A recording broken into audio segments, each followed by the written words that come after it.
orang dekat kubur itu, ramai di kalangan mereka mengimpikan, kalaulah boleh kembali ke dunia lagi, pasti aku akan beramal salih, pasti aku akan sentiasa bertaubat kepada Allah Subhanahu wa taala.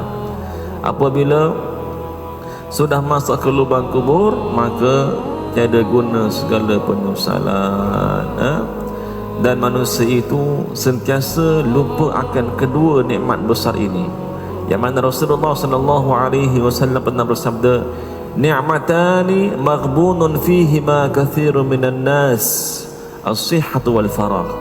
Ada dua jenis nikmat yang ramai sekali manusia melupakan akan kedua nikmat ini. Yang pertama nikmat sihat, yang kedua nikmat waktu lapang.